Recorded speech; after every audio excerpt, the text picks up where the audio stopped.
Hey, what's going on, everybody? It's episode 146 of the Audible Farm podcast, and this week's episode is brought to you by Couchtown Coffee. Couchtown Coffee is roasted right here in Iowa, and it is my favorite coffee. I'm not just saying that. I drink it every morning. I'm serious. It's so good. They roast all the beans specifically for the order and then ship it out to your door, and all you have to do is just brew the best coffee you might ever have. I have bought so much Couchtown in the last few years. They've been with us for a long time, been with Audible Farm for a long time. And one of my least favorite things is running out. So I always got to try to make sure I order some more before I run out, because when I have to drink something else, I'm usually not too pleased about it. But it's my favorite coffee. And if you guys want to give it a shot, go to couchtowncoffee.com, find a coffee you like, make an order, and when you do, let them know Audible Farm sent you, and they'll give you 20% off. It's that easy.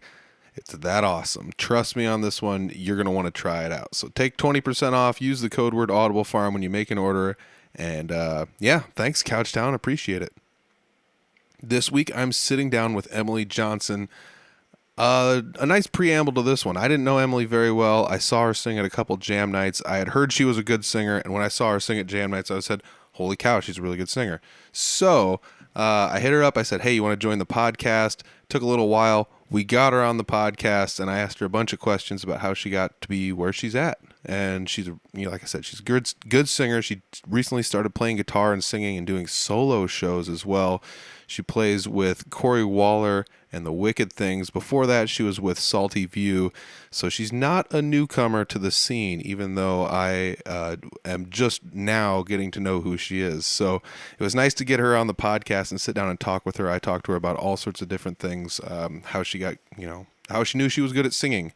That's something that always miffs me. I'm not the best singer. I'm not terrible, but I'm not the best singer. And when people can sing, I'm always just like, holy cow, because it's just something I can't really do. And it seems like it should be easy, but it's not easy.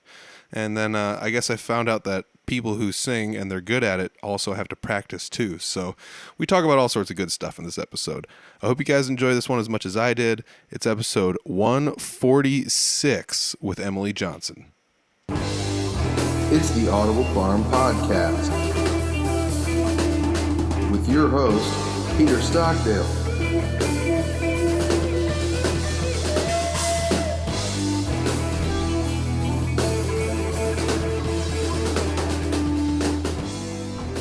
Today I'm sitting down with Emilee Johnson. Emilee, you and I don't know each other very well, but you're not foreign to the music scene in Northern Iowa. That's something I've found out, even though, that's something weird, because I've only been playing music publicly, quote unquote, for I don't know, 5 years, and only been up in the Northern Iowa scene for 2-ish. So I don't really know everybody, but it's so funny because everyone's just like, Emilee Johnson, so good at singing. So then you got to be like, okay, I'm a podcast guy. I got to figure out who this is. And then you showed up at a jam night, and I was just like, oh yeah, she's really good at singing. Everybody wasn't lying, or whatever. So it was kind of the fun first meeting, of you. You went up there and played some songs on an acoustic guitar and sang and stuff. And, everybody tries to jam along with everyone, but nobody really knew your song, so you got to do it all solo. You did a great job. So thank you so much. Absolutely. So how did you get started in the music scene? I know you were a singer in Salty Views a while back. I started with Salty View just shy of 17 years old. Back when I was in high school, obviously. But basically, my sister, Alyssa, she's still in Salty Views. She got a call to come audition for this band, and she went, and they're like, yeah, you're great. Let's do this. And then she went to a couple practices, and she always promised me that if she ever got into a band, she would drag me along. And she was like, hey, do you want to come to a practice? I'm like, yeah, sure, it'll be fun.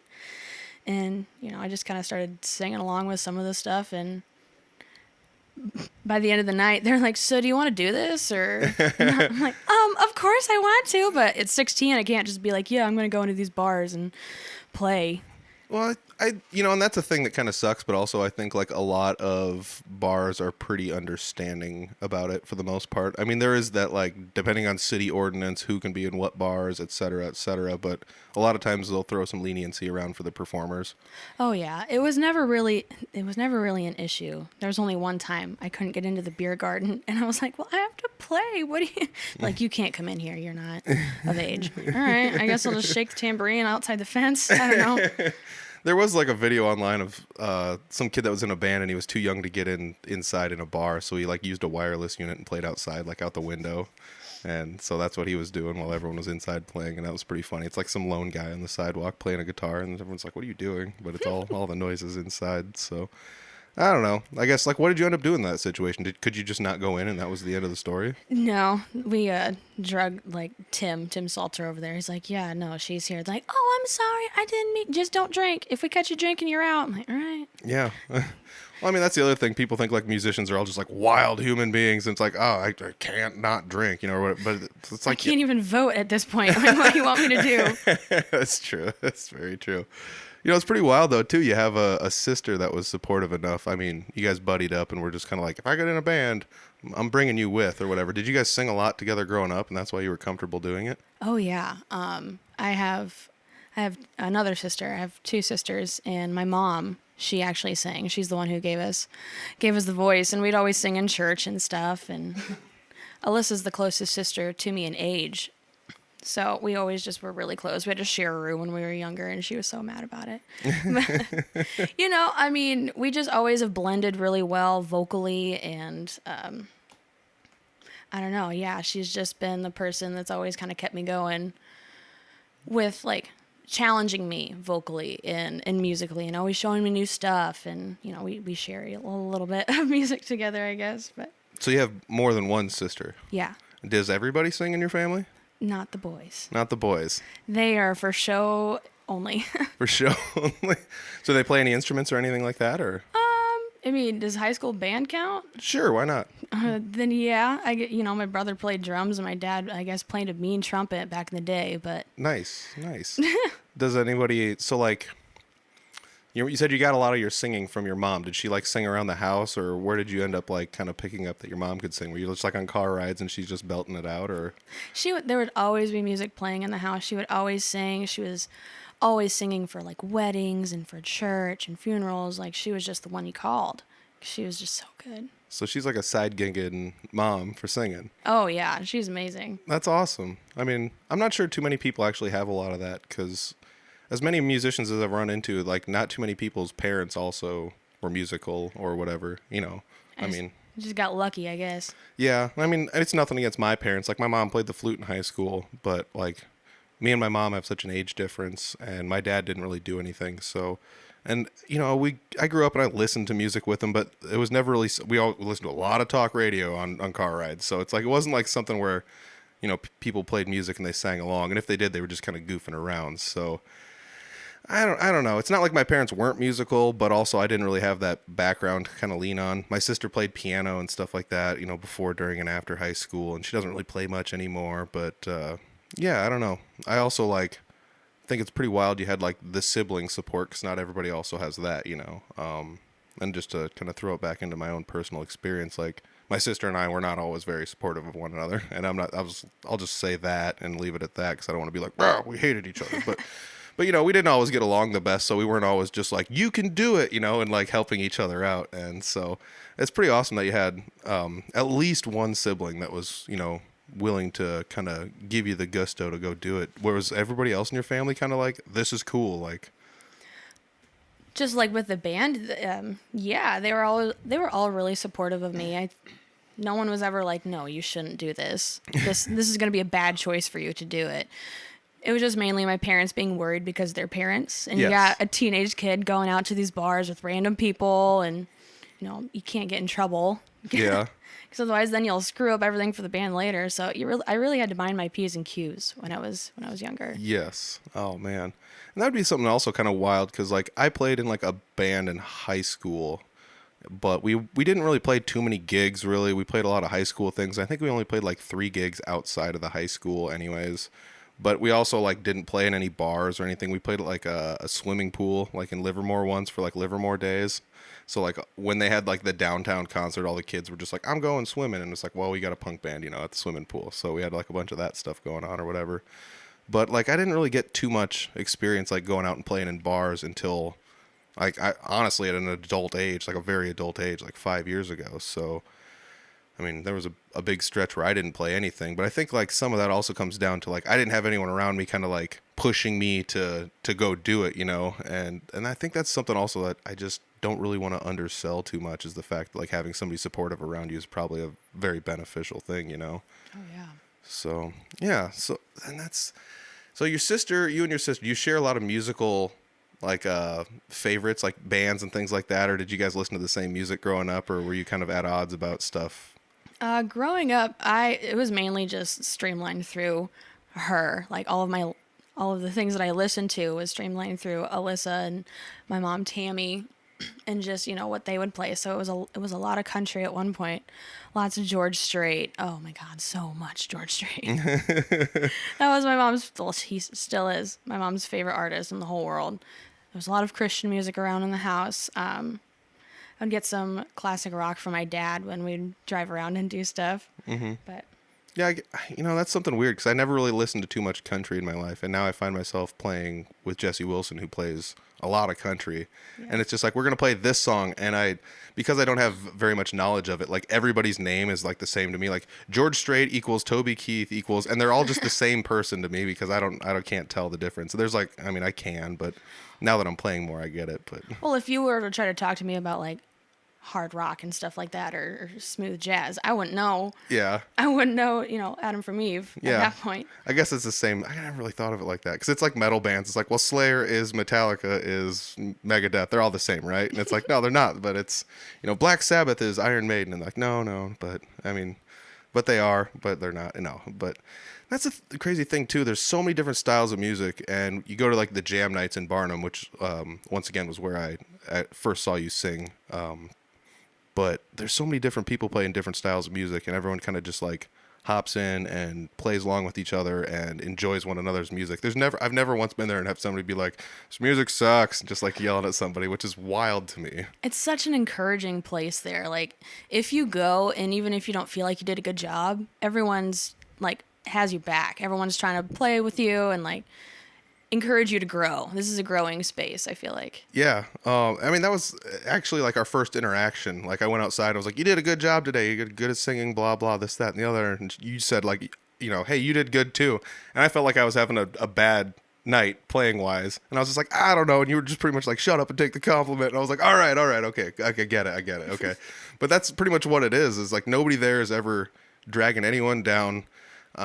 Nobody ever like questions anyone's abilities, and if somebody's having an off night, nobody is just like, "Get off the stage." It's just like, well, off night, just let them keep doing it. Maybe they'll pick it up, or last week they were great, and maybe something's distracting them this week or whatever, so not everybody has a spot on night every night though too. Right. I mean, everyone has those bad shows or whatever, but in that space, I feel like you're more free to try things, like try new things, try playing the drums, or I'm going to try this new lick, or I'm going to try to do this riff this way. Mm-hmm. Yeah. Oh, I can definitely say I've done a lot of that as far as like playing guitar, where it's just like, I've been practicing something in the basement. Let's try and apply it in the real world. And then you show up and you're like, that didn't fit there. But nobody's just like, "Dude, what did you do? You ruined my whole song." Nobody ever says that. So you don't get a dirty look like, "What was that for?" No. And that's the other fun thing is like, I would say the crowd there is like usually somewhere between like a third to 50% musicians. And nobody is ever like, I mean, those are the most difficult people to play in front of, I think, are other musicians. It's intimidating. Yeah, 100%.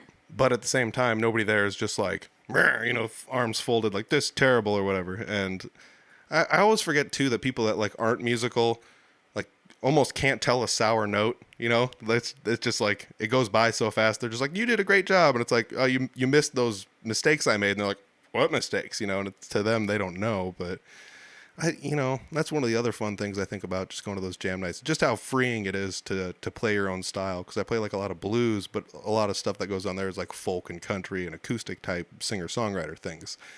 But I get to just throw my spice in there and see what happens, whether it be Clint or Jesse or Jeremy Ober or whoever. But yeah, it's just a fun time all around. And I should also say that, like, I asked you to be on the podcast like forever ago, and then we just like completely forgot about it. And then it wasn't until like a few weeks ago I was just like, oh, hey, you want to be on the podcast? And you're like, yes, I do. I forgot. And I was like, yeah, me too. And then we scheduled it out, and here we are. So it's nice to have like a new face on here, because I feel like I've been repeating a handful of people over and over again. But it's nice to have somebody new on the podcast to talk thank to. you. Absolutely. Nice for the invitation. Yeah. I mean, it is what it is. So I really do appreciate it. But so you started out in Salty Views. How long did you sing with them? I sang with him for about 5 years. Jeez. Yeah, it was a long time. It was a good time. That we had a lot of different band members in that 5 years. Got to see a lot of different people. When I first started out, it was me, Alyssa, Tim Salter, and Paul Tompkins. He plays fiddle, violin, and guitar, and he was amazing. Whoa. I guess I didn't know that was a lineup you guys had. That's Yeah. crazy. Back when we very first started, it was nuts. And then he hurt his shoulder, and then Cory Waller, I met him with Wicked Things, and he came and played for like a season with us while Jay Clyde was taking a break, and that was super awesome. And then after that, we got Scott Kirkhart, and he is just such a pleasure to play with. Yeah, Scott's a nice guy. He was one of those guys when I first started playing music, I was just like, this guy's good. I'm nervous around him. And then you find out he's actually like, just a normal human being, like every musician. And Just you're a like, big old growly teddy bear. yeah. He's such a fun guy. I've been over to his place and hung out, and we've done podcasts together. He was the first guy I ever did a video podcast with. And that was also nerve wracking to be like, oh, we're on camera now. So I don't know. We should, look at the camera. I don't know what we're doing, but and he's got that, Broken Strings, the 367 initiative, where he's trying to donate all the guitars, So like you said, he's just such a nice guy. I don't know. That's crazy. How difficult was it to go from like one guitarist or other musician in the band? Because I mean, Tim is like the mainstay in the band. Mm-hmm. But how was it to like have band members shuffle in and out? Because I've only been in a few bands that have ever had that happen. Really, It was, I don't know. It was kind of new and exciting. I mean, you were sad to see the other people go because, you had spent so much time with them and had a lot of experiences, and you loved how they play. You knew how they played. You knew what to expect. Mm-hmm. But it was still really exciting to get like fresh blood in there and see what they could add. Mm-hmm. What, like you said, what kind of spice they can throw in and see if it mixes. Yeah. I don't know. It was a really fun growing experience, especially at that time in my life when I was so young and just dipping my feet into the music world and trying to get a handle on what I was trying to be. Mm-hmm. Really shaping my musical style and just how to present yourself in front of people. Yeah. And how to perform. I'm still working on that part, but well, I think we're all still working on that to an extent, because I even like just a few episodes ago with Caleb Ferry, he gave me some advice, or gave everyone some advice because it was on the podcast, and I was just like, I'm taking that and running with it, and I was like, I've been playing music for like 5 years, and it's like the most basic advice, and I was just like, all right, and I can't believe I never really like tried to apply it as much as I did before. It was pretty much just like, if you're playing high energy music, it probably beneficial to be high energy on stage. Right. Which I've always been slightly active because I play in a punk band, but like the last show I just went like absolutely nuts, and I was just all drenched with sweat, and I got off the stage and people were just like, that was insane. And it's like, it's the same show we always played, but I guess like having that energy on stage kind of made other people enjoy it more, so. Oh gosh, yeah. The way you present yourself in front of people and like on your stage, it shows when you're having a good time. Yes. And it shows when you're having a bad time. Oh, very much so. Especially if you have a really expressive face, it's game over. Yeah. I like to think I have like a nice poker face, but I very much don't. I wear my heart on my sleeve, fortunately or unfortunately for anyone around me, I guess. But Alyssa used to get so mad at me when like one of us would mess up, and I'd like whip my head over to see what was that, and she'd be like, "Stop doing that. It looks bad." I'm like, "I'm sorry." Yeah, I mean that's the other thing too, is like when you're on stage and someone makes a mistake. It's better just to laugh it off than it is to be like, what? Like, and just completely like turn your head at everyone like, who did that? Because it kind of calls out the mistake almost, Oh yeah, 100%. Yeah. So I don't know. I guess it is what it is, but we're all still learning, and I think it's one of the most important things about music is just the fact that we all are still learning. I mean, there's people that are twice both of our ages and still learning and going along and figuring out their stage presence and continually morphing their sound around and how they do stuff. Well, that's the beautiful thing about music. I mean, you can be, 17 years old, you can be 35, you can be 90. Yeah. And like are not going to know everything. There's still things to learn and work on and different styles to do, and I don't know, there's always something. You can always keep growing. And once you stop growing, that it's game over. Why are we even doing this anymore? Yeah. I mean, I never really thought of the parallel too much, but it's kind of like an artist. Like an artist could be like a sculptor, a painter, somebody that draws, something like that. But like, there's no, I mean, as musicians, you think like, oh, this person can play every style or play every, sort of play every instrument or whatever. But it's not like that because, somebody that can sculpt might not be able to paint. Or maybe somebody's good at watercolors, but not good at oil painting or something like that. Right. We've got a visitor. Hi, dog.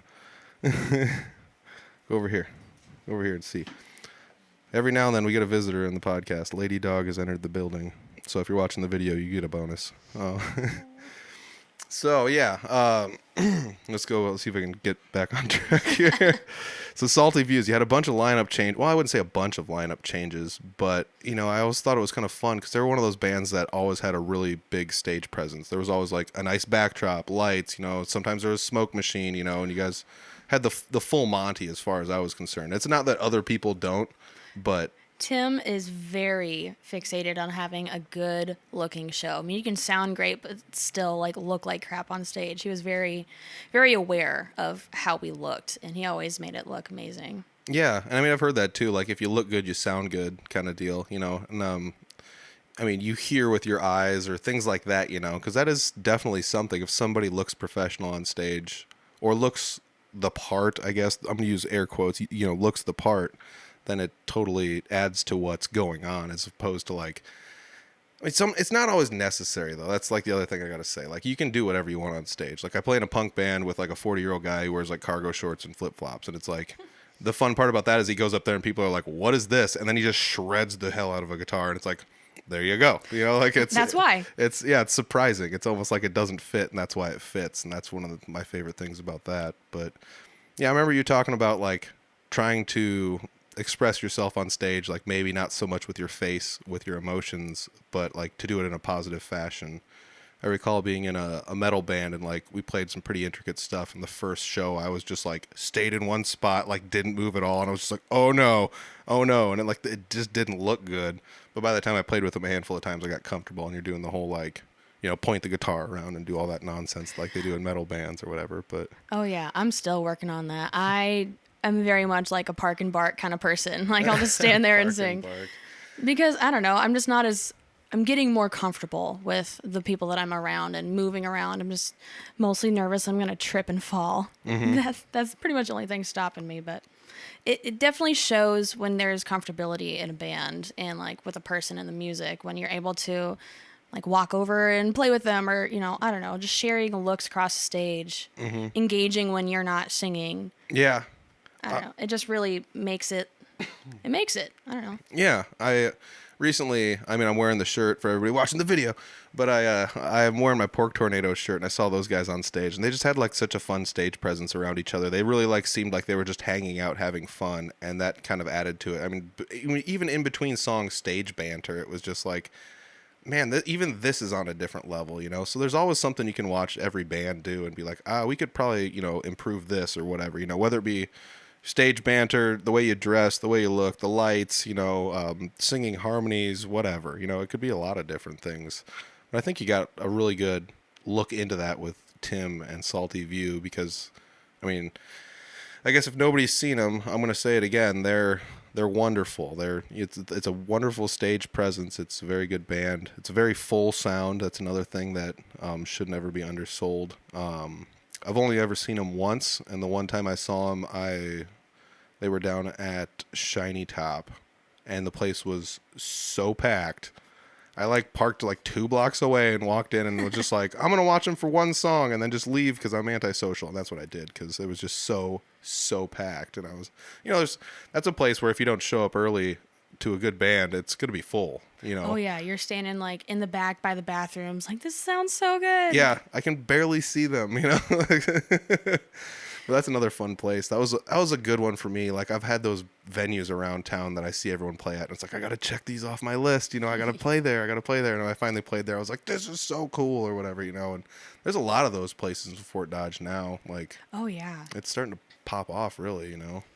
Shiny Top and River Hops with their back patio and, even community sometimes on the patio. Like, it's just such a good vibe to be, like, specifically outside Yeah. during the summer. It's such a different vibe from the crowd because everyone's just there to have a good time. And, I don't know, music just sounds better outside, in my opinion. I think there's probably some truth to that. I also think, like, in the very little bits of sound work I've done, it's probably easier to do things outside too, because when you're inside it's like I gotta be loud but I can't be too loud, and if your stage volume's too loud then you got feedback and you gotta like always like try and balance things, and I'm not Brad Hofing or anything, so I can't like go pro on everything, but yeah, I mean that's another one I gotta get him on the podcast eventually, but he always ducks me, so that's his call. So He's kind of quiet. yeah, I bet he could open up. He's a nice guy. Listen, you get a few beers in anyone there. Oh my gosh, They'll you be talking. Get a few beers in me. I don't know what would happen. So after Salty View, I know you play with Cory Waller and the Wicked Things now, but did you just go from one to the next, or was there a break in the middle, or how did that work? I took a break. After playing for 5 years, I was just really tired. I was really tired of the bar scene. I'd been in it for so long. I felt like I needed a break. And I was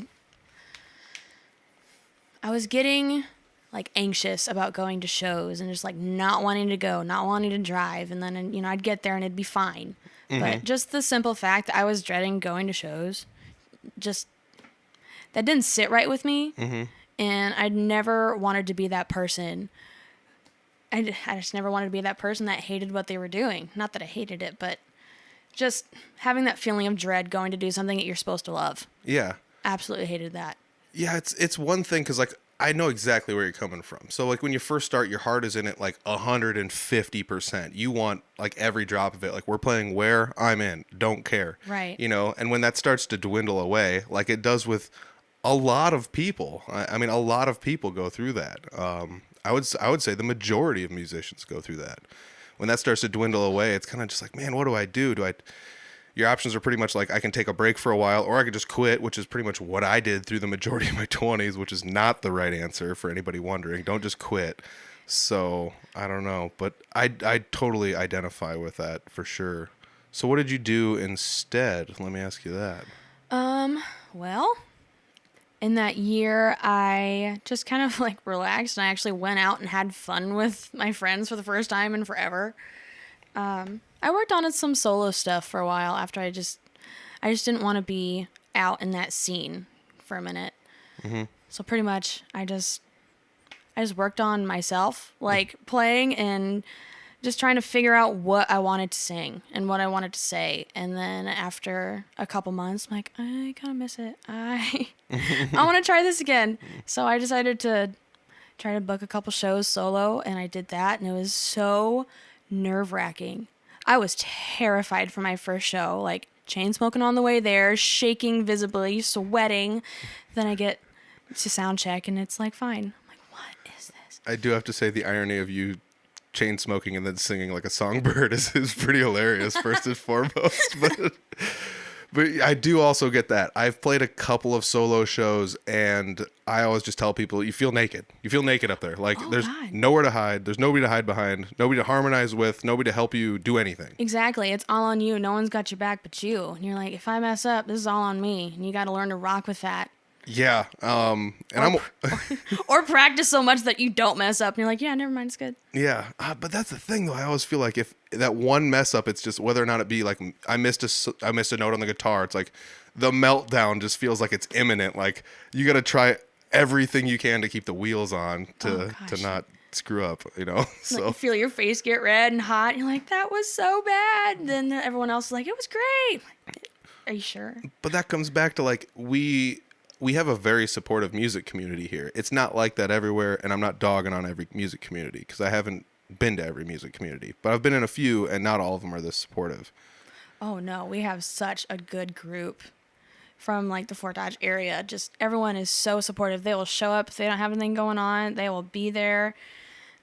If you need something, like if you don't have a cable or like something busted, you can call someone and be like, yeah, I got it. I'll be there in 10. Yep.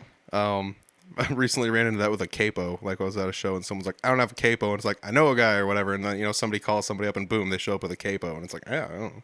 It's not like, you should have been prepared. You're a horrible person. Like, hey, things happen. Yeah, exactly. And I'm always one of those guys that's just like, all right, I need 3 cables. So I brought 7, Yeah. so that's like always been what I've been, I guess that was grilled into my brain from like a previous bassist I played with. Cause he always just had like a luggage rack full of cables and everything else. And it's like, all right, now that he's not around, I'm that guy, and it's kind of nice to be like extra prepared, but you can't always be that prepared. Cause like I said, that one time I didn't have a capo. So it's like, well, what do? We got to hit somebody else up, and I don't know, but yeah, the solo show I played, I ended up like doing electric and acoustic together, and I used a looper, so that was like my way of like hiding behind myself, so it's like, well, if there's 2 guitars playing and I'm the only one playing and one of them's automated for the most part, at least I can hide a little bit. But oh man, I like I said, I've only done a couple solo shows ever, and I don't know if I want to say I would never do another one, but I'm not really like chomping at the bit to do another one. Like, what are your thoughts on that? Because how many did you end up doing solo then? I only did like 2 or 3, and then COVID hit. Oh no. So I was like, well, guess I'm going to stay in my house and practice some more. And I did. I had 2 months off of work because we couldn't work. And I literally just woke up every day and played for like an hour, go back, do something else, play for another couple hours, be like, I'm bored, let's do something. My calluses got so huge at the end of that. I'm sorry, I didn't mean to interrupt. But now I just thinking like, we're going to come back to this. Like, I'm not much of a singer and you are a singer. So when you're playing at your house alone, are you like belting it out full bore, like to sing along with what you're doing? Or do you just like hum along and just be like, I know how to sing this? I mean, that's not the hard part. Or like, oh no, full bore all the time. My dog gets a concert every day. so I guess I don't see why it would be any different than the guitar, because it'd be like, well, I don't need to practice this because I know it or whatever. I guess it's the same concept. It's just your voice and not a wooden instrument in your hands. Well, yeah, I guess. But I mean, after you do something so many times, you kind of, I don't know, maybe get a little bored with it. Like, what else could I put in here to make it a little more unique, make it a little bit more me, give it a little bit of vibrancy to where it was. So a lot of it's just practicing old songs, trying to like zhuzh them up a little bit, and then trying to learn new things so I can grow both vocally and instrumentally, just because I feel like I'm so far behind the curve in guitar. I am not a very good guitar player, and I don't want to be, the person who can just sing and not play guitar. That's not. I don't think you're that far behind, because there's like a lot of people I know that started later. I mean, I'm not going to put anyone on the spot, but I don't think Clint Riedel started until he was older, and he's doing what he's doing now. So it's like, you're never too far behind anyone. You got plenty of years ahead of you to keep going. So yes, you are correct. Yes. That is true. It's just, I just want to be better. So that's why I practice. I want to be better. So I practice. Yeah. Do you ever feel like when you're playing guitar, I'm going to harken back to my days when I first started playing guitar, I was like, I know some open chords, I know some power chords, I'm so good, And then eventually you realize, like, I'm not that good, and you got to practice. And I feel like I hit this weird plateau that I just couldn't get over for the longest time. And then out of nowhere, it was just like a light bulb went off, and I just took off to the next level. But now I'm also I'm back on that plateau again, so I got to figure out what to get to the next level. Do you ever feel like any of that? Oh, yeah. All the time. Especially, like, even if I'm listening to certain music over and over, I'll kind of learn what they're doing and all that, and then I just feel so, plateaued, I guess. There's always a drive to try to keep changing a little bit something in your tone, or trying to learn how to do this riff, or get down into like the deeper registers or higher registers, or just trying to find a way to improve and make things more interesting, I guess. So it does translate to singing as well then. That was going to be my next question, but you kind of already answered it, because I was just like, with guitar, it's like, I got to learn the blues, then I got to learn rock, now I got to learn metal, now I got to learn whatever it is. But I guess it's like you said, you got to learn how to do the things you wouldn't normally do while singing, because you could just sing the straight notes and call it good enough. But there's, this is gonna be me being a novice singer, but you could do like the Christina Aguilera, like whoa, whoa, like all that stuff up there, and all the high end stuff. But you could also like get really down low if you really wanted to try and do some of that. So I guess there is like some sense of practice that you would have to do. So I mean, that's just something else. Like I remember when I interviewed Carson, I just asked her like a million questions about singing, because it's like how do you do this? Like I just don't know how to sing very well. So I guess that makes me sound like a kind of a newbie, but I'm also like I'm not bad, but I'm just not. I'm not as good as some people. So That's, you just told that to me with guitar. You're not bad, but you're not as good as some people, There's always someone who's going to be better. There's always someone who's going to be that. You have to find where you fit. Man, a lot of younger people are giving me a lot of really good advice lately, and it's kind of crazy. I don't want to be like, I'm in my 30s, I know everything, but it's kind of crazy, because I guess you can learn something from everybody, because that's very true, honestly.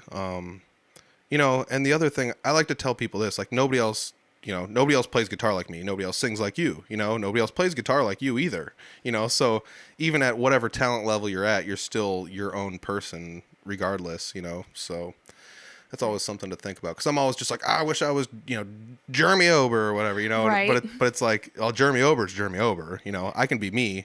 And I could try and emulate Jeremy Ober, but I'm still always going to be me. Right. So you can try, but it's never going to be that. You're never going to be that. yeah. And I don't know that there's stuff I do that Jeremy's like, that was neat, I'm going to try and figure that out. Like Exactly. I don't know that. Maybe he's doing that. Maybe he's secretly stealing all my riffs. No, I don't. He's definitely not. But you never know. You never know. So you did some solo stuff, but COVID hit and kind of squashed that. Are you looking to go back to doing any solo stuff? Because now you are with Cory Waller and the Wicked Things in what I would call another very established band. For only having 5 shows under the belt, it feels fairly established for some reason. Yeah. I don't know. Maybe it's just the perfect storm for that to happen. But yeah, I do. Everyone else is so busy. They're all in other bands or, doing solo stuff. So it honestly kind of pushes you to be like, yeah, I can do that too. Mm-hmm. Because, when you're doing solo stuff, that's just you. Mm-hmm. Like you said before, there's no one else to rely on. So you can kind of do whatever you want. Mm-hmm. And then you can also fulfill the other side where, if you want to sing harmonies or do more, articulated, I don't know. Do other things, then you get that need fulfilled as well. Like it's just a balancing act, I guess. Yeah. And when you're with a band, it's not like you have to fall in line, but I always feel like there's a certain thing everyone's trying to get out of the band, like it's like, we're in Cory Waller and we're making pizza, but like by yourself, you could be like, I'm making tacos, or something. So you can like change it up if you want to, but like over there, it's just like, well, I have to be pepperoni over here, but over here I can be whatever I want to choose to be or whatever. Yeah, I guess in a sense. Not to throw the weird analogy of food out there, but Food's good, it's fine. I'm the analogy guy, so. No, there's something very fulfilling in having both sides, having that solo option to do whatever you want and having that band close-knit, like, togetherness, to have that feeling of having everything come together at the right time. It's really nice. But yeah, back to the question, I do have a few solo shows coming up here, and yes, I am pretty excited, I guess. I don't know. Nice. Do you have like a Facebook page for you as a musician to steer everyone towards your shows, or is it just gonna be one of those like go find the show and come to it kind of deals? Probably the latter. I don't have a Facebook page for that. I guess probably should. That'd be a good avenue to go down. But yeah, pretty much I just post whatever, and whoever shows up. I'm like, all right, cool. There's 6 people. Sounds great. Sometimes when I go to shows like that, I'm like, this is nice when not many people are here, because then I don't have to worry as much. But it's also like a million times more fun when more people are there. It's more nerve-wracking, but it's also just like, oh, I'm having more fun. They're having more fun. Everyone's having more fun. So. Oh, yeah. Well, then if you mess up, like, more people to kind of cover it up, I guess. Usually when there's a lot of people, it's loud, so. Yeah, that's true. I think the Cory Waller and the Wicked Things was one of those like perfect storm type deals where like it's fresh out of COVID. Jay Clyde has been on a hiatus or they're done playing. I'm not 100% sure what their status is, but they're not really booking or doing shows at the moment. So he formed a new band, and he's a hell of a singer-songwriter, and he's backed up by some really good musicians all around him on everything, whether it be, I hate naming people out in bands because I always feel like I'm going to leave somebody out and just be that dick. So who's in the band? I'll ask you and let you leave somebody out. All right. So it's Cory Waller. There's Ron Lee King, Etheridge Nets, Caleb Ferry, and then me. So there's 5. I could have named all of you. I did that when I was talking to Caleb too. I was just like, I think I'm gonna miss somebody, but I don't. Yeah, I would have gotten them all. I don't have that bad of a memory, but so yeah, and that's, each one of you guys on your own are insanely talented musicians, and it's kind of crazy that like the 5 of you come together and now you're in a band together, and it's like it's almost just feels like it's undeniable at that point, The first time we all got together, I got a message from Cory like in February or something. He's like, "Hey, I'm trying to start this band. You want to be a part of it?" And I was like, "Well, I mean, yes, I do." Let me name a few like things that I want covered first before I decide to say yes. And then like it was radio silence for a month. I'm like, okay, so maybe not. Yeah. And then I get a message, "Hey, we're all meeting up at River Hops on this night. You want to come?" Like, yes, I will be there. And that was the first time we really all kind of were able to hang out as a band, kind of feel everybody out. I had known everyone but Etheridge, pretty much. Mm-hmm. Whether, seeing them or singing with them or jamming with them, whatever. Had a feel for who everyone was. But, yeah, we had that first get-together, and that was kind of fun, testing out the waters. But when we got together for our first practice, it was kind of a fun little moment. I mean, it was just, I don't know how to explain it. Everything just felt right. Yeah. Like in that moment, everyone was together, even though it was just the first time playing, it felt almost kind of tight. Mm-hmm.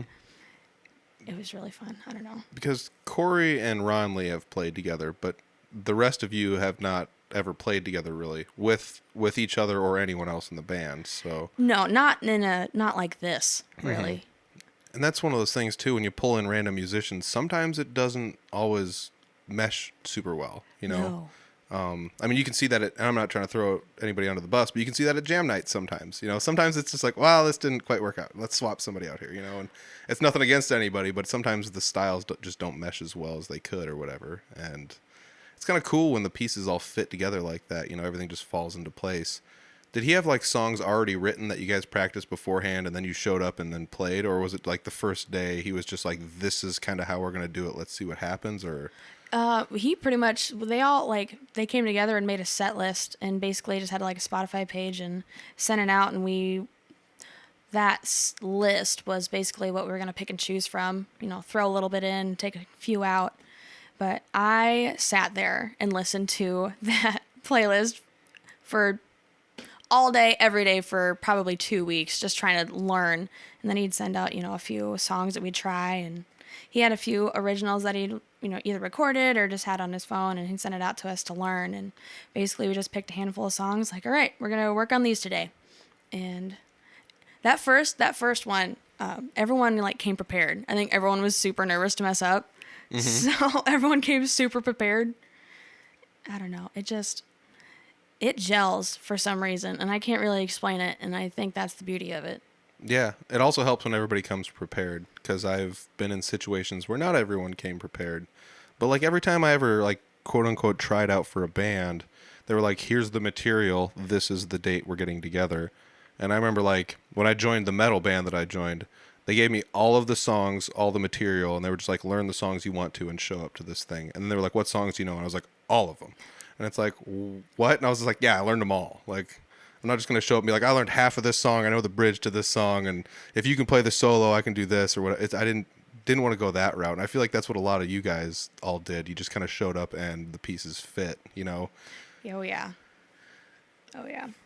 Oh, man. So you got Cory Waller and the Wicked Things. You guys played at Crash My Crater, which I was not in attendance at. And I was sad. I had taken an odd booking. I was running some sound and doing some video and audio recording for somebody somewhere else, which is not something I do like a ton of, but It's something I had agreed to do. So I went and did that instead. And then I was just like, it was literally like the day before. I was just like, I'm going to miss Crash My Crater. Like, that's how, like, Oh man.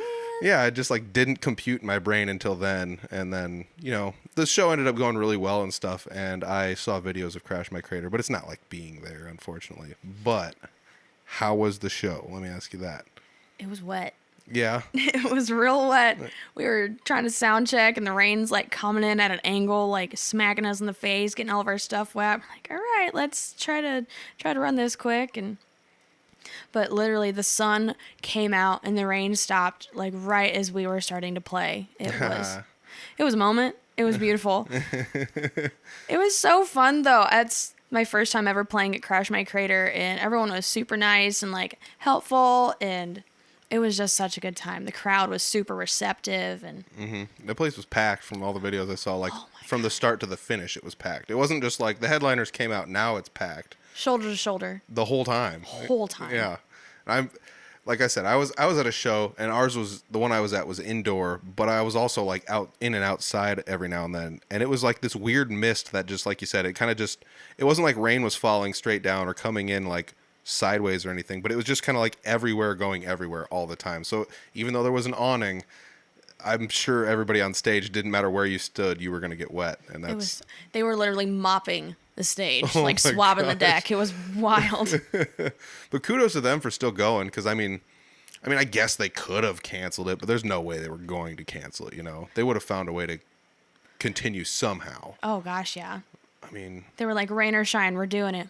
I'm like, okay, let's do it. oh my gosh, I feel so sorry for everybody up there with their expensive instruments or whatever, like getting rained on and stuff. But I guess, That's what insurance is for. yeah, and you're also not just going to buy an instrument and not use it too. So, it'd be like I guess people do it with cars. I was going to use cars as the analogy, but still, you get what I'm saying. It's not like you're going to have a nice thing and then just never use it. Or show up with like, I usually play this really fancy thing. I'm going to show up with a $200 one instead, you could, but I It don't shows. It sounds not the same. very much so, yeah. Because I've been going through different gear lately with different bands, trying to figure out like what fits what, and I've brought like little things and cheaper things and more expensive things, and not like the more expensive things always sound better, but No. but you find something that fits usually, and more often than not, it's a quality type deal. Because like I said, you could just show up with a Squire and just be like, we're gonna play this, but like it might sound better with like a PRS or something, whatever guitar. But it's pretty wild though. Like I really wanted to go to that show, and I still haven't seen Cory Waller and the Wicked Things play, and I only saw Jay Clyde a few times, and so I do know what Cory Waller's all about, and I've had him on the podcast once, and I've scheduled a couple other interviews with him, but we couldn't make ends meet because he's a busy guy. That's another thing that he is as a human being.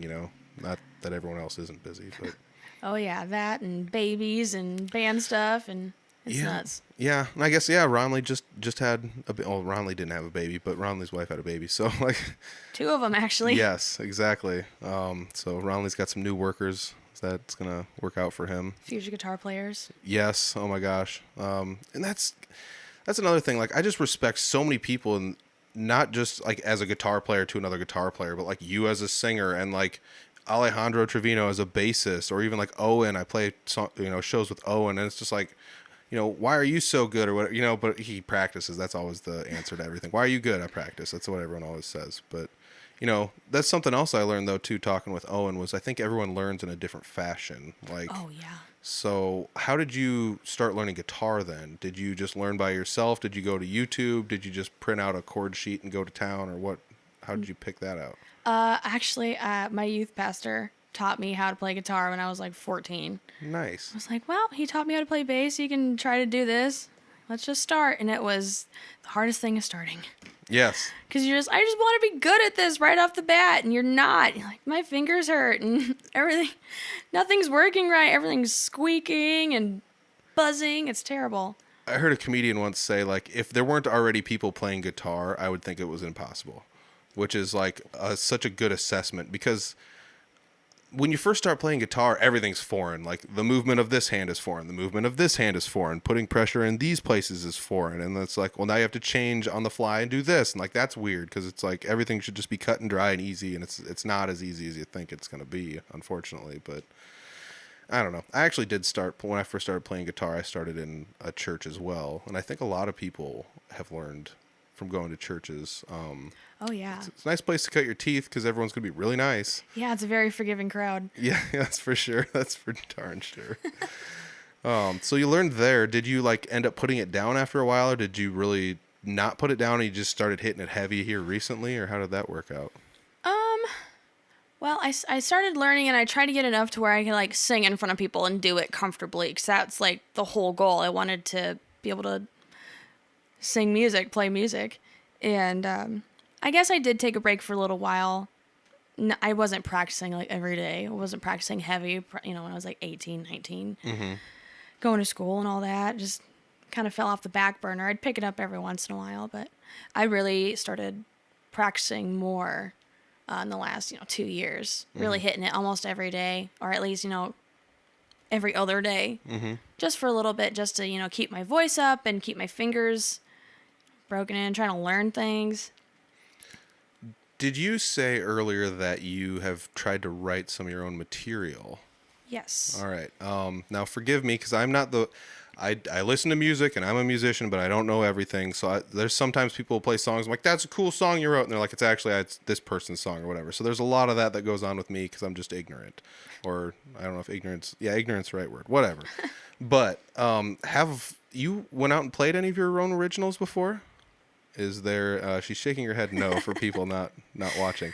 Can I ask why? Or is it just something you're just trying to still hash them out? Or... Everything's always a work in progress. I guess I have a hard time expressing myself anyway, and writing it down isn't always the best. I can't even talk. So, that's that. It's just a confidence thing probably, and I don't know. I just, they need more work. Everything always needs more work. But at what point in time does something not need any more work? I don't know. That's the question. That's the wonderful question. That's a $64,000 question. And, and I get that too, because like I play guitar. I've tried to write songs. I've got a bunch of like half-written nonsense on my computer where it's just like garbage, and then you just set it down, and you go to something else, and you like half write a new song or whatever. Or you have like a riff, and it's like I can't figure out the way to connect all these riffs that I made or whatever to make something exactly viable or whatever. And that's the other thing too, though. I talked to a lot of people about this and spun a lot of ideas off of them. But sometimes you need to bring somebody else into the fold, or sometimes you need to also like understand like you wrote all this stuff and somebody else didn't. So to them, it's 100% fresh, and something to you that you might think is like a tired and old idea might actually be something that's like so fresh and new to somebody else. They might enjoy it. Right. Exactly. It's just trying to find the opportunity / comfortability to present something that's half done. Mm-hmm. I don't like to half-ass anything, I guess. Mm-hmm. And going in there, I don't know. Writing just doesn't come naturally to me as easily as it does to other people. I don't know. Yeah. Singing comes naturally to me. Writing does not, and that's something that I am working on this year. Like that's a goal that I want to reach. I want to be more comfortable in writing things down and making that happen. I will have to say, I also, I cannot sing, but no. But writing doesn't really come natural to me either, though. Like, I think some of that might just be the fact that people like you and I don't do it enough, And like you said, you practice it more this year, and you never know, by this time next year, you could just be cranking out songs left and right, or finishing off all these half-finished ideas you have, and that might just be the thing you need to do, because... I don't know if anybody wrote a masterpiece their first song ever, because you got to start somewhere, right. You got to set the bar somewhere. But that's easy for me to say sitting here I wrote one punk song when I was 18, and that was it, Ever since then, I just never wrote another song to completion. And I've got lyrics written down that I've never put chords to, and I've got riffs down that I've never put words to, and I just can't figure out how to mush it together. But I think, maybe people like you and I just need to pick a spot and go with it and be comfortable with it and see what happens. Because you can only go up from there. It's not like you're just going to get worse at it. Exactly. It's, yeah. Just trying to surround yourself with the right people to try to get that right vibe. I don't know. Mm-hmm. And, some of that too, Jesse Wilson writes some of his own songs and things like that. And I've sat around and spun some ideas off of him, and I've seen other people spin ideas off of him. And sometimes it's something as simple as just change these two chords around, and, that's now your chorus, and you're like, I would have never thought of that. And it's that simple, and it sounds amazing, and You just get so much into your own head. It's stupid. yeah, very much so. And I mean, like, I've even sat down with Jesse where it's just like we're spinning just random chord progressions off of one another, and to me it's just droll nonsense where it's just like, oh yeah, G, E minor, C, just like whatever. But to him, he's just like, dude, this could be a song. And it's like, I don't see it that way, but somebody else does, and they can help you put it into a song or something like that, just based on the fact that he's done it a handful of times and he's better at it than I am. Right. So maybe just spinning the idea off somebody else might be the thing people like you and I need, or just going out there and doing it, because it's no different than just like playing the guitar. Like your first show singing ever, it's just like it feels like an impossibility, and you think, I don't know if I can do this, but then once you get the first one under your belt, you're just like, I'm ready for the next one. So that's something else. I'm going to be looking out for your solo shows. There won't be any links down below in the descriptions for that, but if you're looking for the solo shows, I guess just keep an eye on the Northern Iowa music scene area, Fort Dodge-ish area. Yeah, pretty much. I'm assuming Fort Dodge area. Yeah, pretty much. Yeah. So, yeah. Otherwise, Cory Waller and the Wicked Things, you guys got a handful of shows. I actually have them pulled up on the computer over there. But I'll put a link down below for anybody looking for some of that. I would highly suggest going to one of your guys' shows.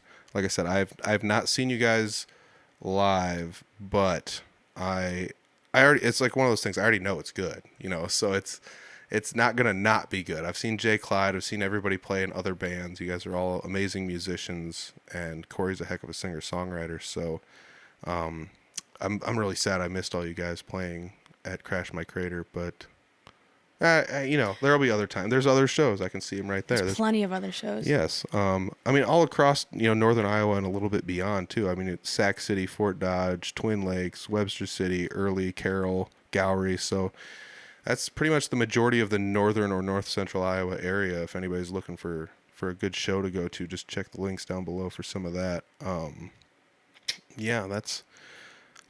I'm stoked for you guys. I really am, and that's one of those things when I heard that Jay Clyde was going to kind of fold, I was just like sad. Like, they were stalwarts in the area. They've been around forever and they always put on a good show, but I feel like they've transformed into, or at least part of them have transformed into something else that's, a new thing that might be just as good or better. Just a different avenue, that's all. A different one. That's a good way of putting it. I shouldn't say it's going to be better, because I haven't seen it yet, so I haven't been able to compare it and put my own opinion and wager on it. But like I said, I know you guys are all amazing musicians, so I know it's going to be amazing. And based on like the videos I saw online, isn't it weird how videos don't do it justice? I mean, they do, but they don't. It's so nearly impossible to capture that lightning in a bottle like that.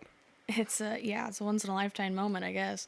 But, yeah, there's just something about going to live shows and being able to experience that firsthand, like seeing and feeling that emotion that people are giving to you. And the people in the room around you, everyone's just so jazzed, so buzzed to be there.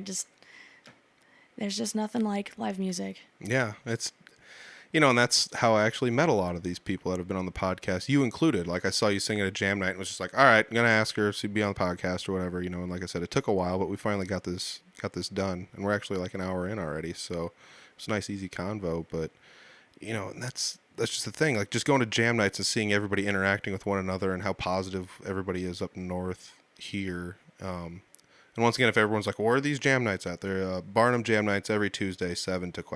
So at the Junkyard in Barnum, Iowa, if you guys are looking for a fun time, swing out. I might be there. Emily might be there. You never know who's going to show up, and that's one of the best parts about those shows is it's different every time. And it's just a bunch of musicians literally going there to do what they love because they love doing it. Because it's not like we're all getting paid to show up and play. Definitely just almost burped into the mic. Sorry, everybody. But yeah, so if you guys are looking for stuff as far as Emilee, Cory Waller would be the link down below to check out. There's plenty of shows coming up this summer. I'm not sure. I'm sure Cory's going to still take more bookings and fit it in there where he can, with everybody being busy in other bands as well as being solo artists, etc. So I do wish you all the best of luck going solo too, because that's such a nerve-wracking thing. But I think now that you got a few of those under your belt, you're probably more excited than nervous to do them.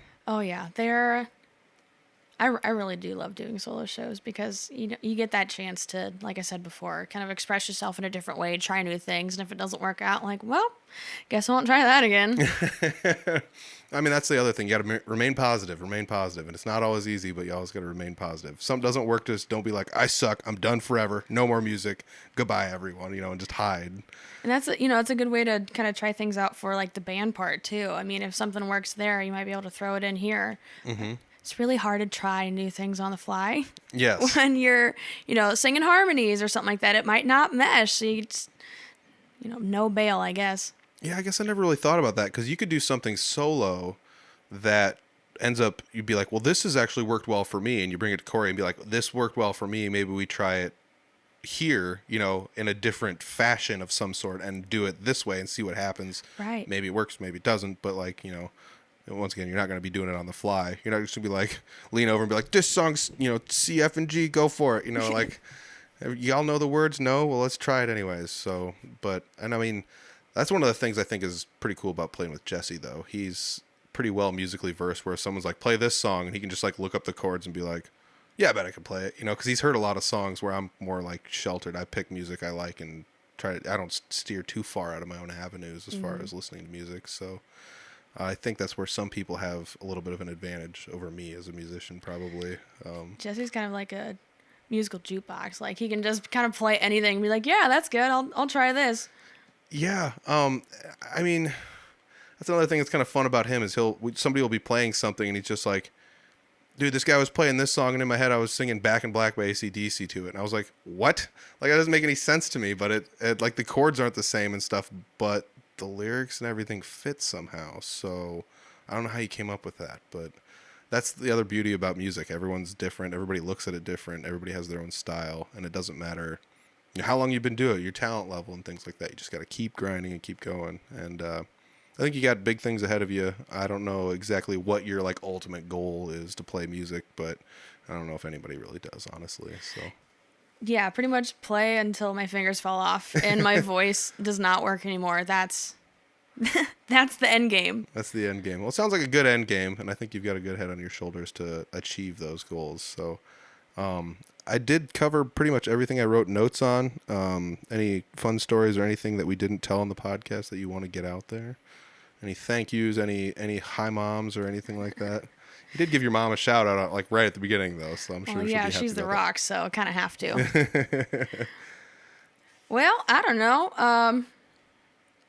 I guess a thank you to the people who brought me here, Salty Views, and Tim, Alyssa, and Cory, and Scott, and Paul, and literally everyone who's just been in my corner since day one. They're like, even if I'm uncomfortable, they'll shove me out on stage. Be like, all right, you got to do it. I'm like, okay, yeah, I got to do it now. I'm glad to the people who've pushed me beyond my comfort zone, I guess. Yeah, and that's such an important thing to get outside of your own comfort zone, though. It's so awkward, but I mean, that's kind of the point. I mean, as dumb as it sounds, like that's the point of life, probably, honestly, like, because otherwise, like, everyone would just be like, I went to high school, I got one job, I stayed there forever, I never tried anything new, I just eat pizza every night, it's just the same thing over and over again.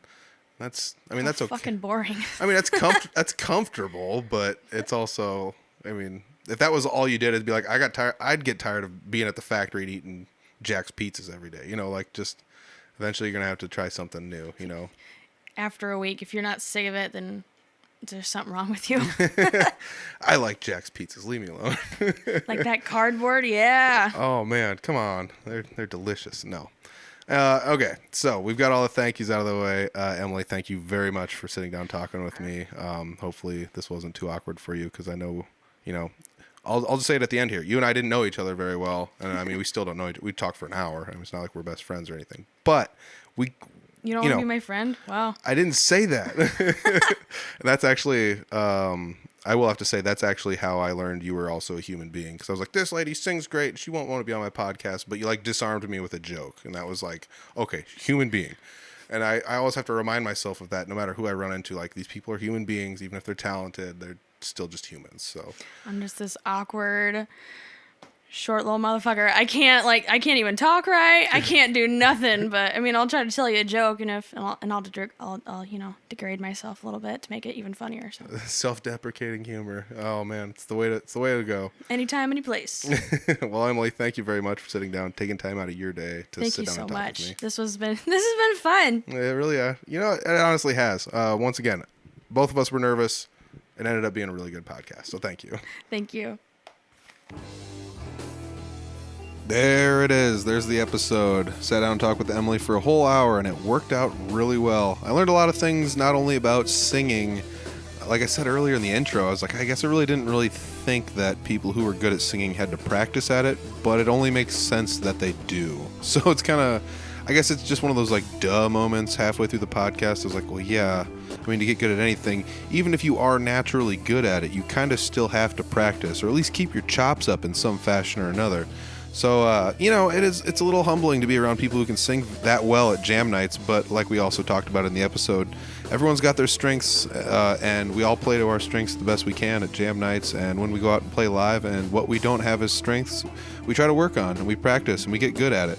And, it's also another one of those things I thought about during the podcast. You got to get outside of that comfort zone. And we're not all the best at it all the time, but it's fun when we do get out of the comfort zone because the anxiety just goes away. And guess what? We're just making music. And that's one of my favorite things about going to jam nights and meeting new people and watching music, everywhere around northern Iowa and beyond. I go down to central Iowa and watch music down there, too.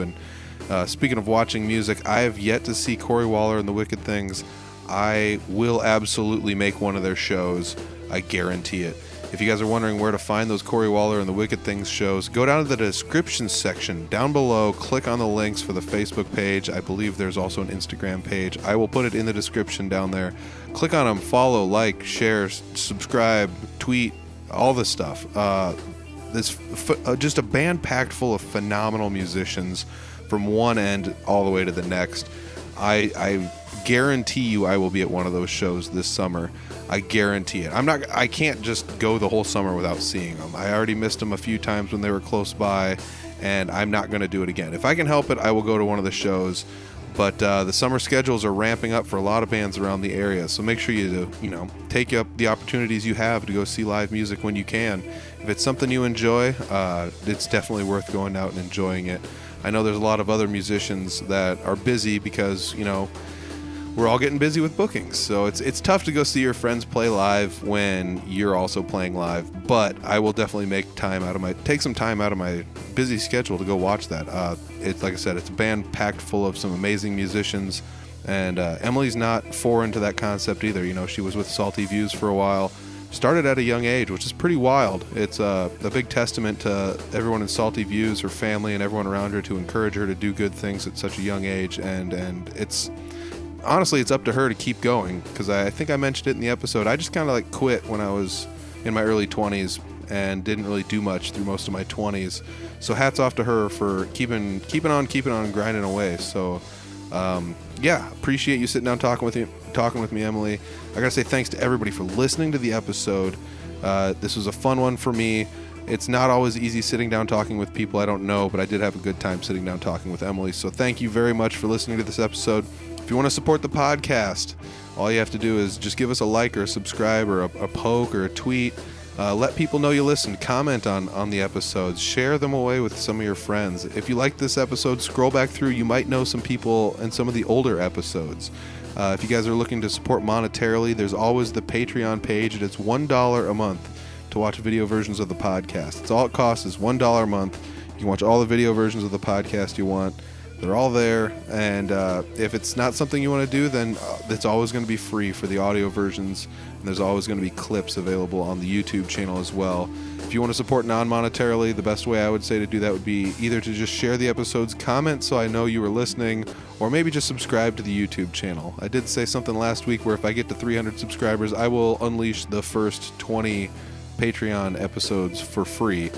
So if that ends up happening, I will let go of some of those coveted Patreon episodes so people can watch them instead of just listening to them. But that's totally up to you guys. If you're looking to subscribe to something, it's pretty inconsequential to most people to subscribe to a new YouTube channel, but it means the world to me. So if you're looking to do something fun, Subscribe to the Audible Farm YouTube channel. There's links for that down below. But I got to say thanks once again to the guest, Emilee. I got to say thanks once again to everybody listening. And, it's just so fun to sit down and talk with new people and learn new things. It's humbling to be around so many good musicians in such a small area up here in northern Iowa. And I'm looking to meet up with some more people and talk to some more people. There's still some people up here I haven't talked to, and I need to sit down and talk with them. And there's also people that have been hitting me up from around the state that I need to sit down and talk to too. So, I guess if I want to say one more thing before I take off, I got to give a shout out to the Pork Tornadoes. I got to play a show with the Pork Tornadoes over the last week, and it was tons of fun. I had such a blast. Those guys are the real deal. I don't want to just like pump them up because this isn't really like an episode about them, but I had a blast sitting down and playing with those guys. Well, I guess I didn't play with them. I opened up for them, and one of the most fun shows I've had going to watch a local band in a long time. So if you guys are looking for a Pork Tornadoes show, that's where to do it. Crazy thing about that is I'm doing some online training for an occupation, and one of the people in my training segments is from, I believe they're from South Carolina, but I mentioned the Pork Tornadoes and they'd heard of them, so that's pretty cool. Iowa music's making its way around the nation, and it's all about supporting one another and getting out there and doing the best you can. So I really appreciate everybody supporting the podcast. Go out there and support the musicians. Like I said, Cory Waller and the Wicked Things, the Facebook page, the Instagram page, and more. Follow the links down below and go check them out sometime live. And I will maybe see you at the show. All right. See everybody later. Peace.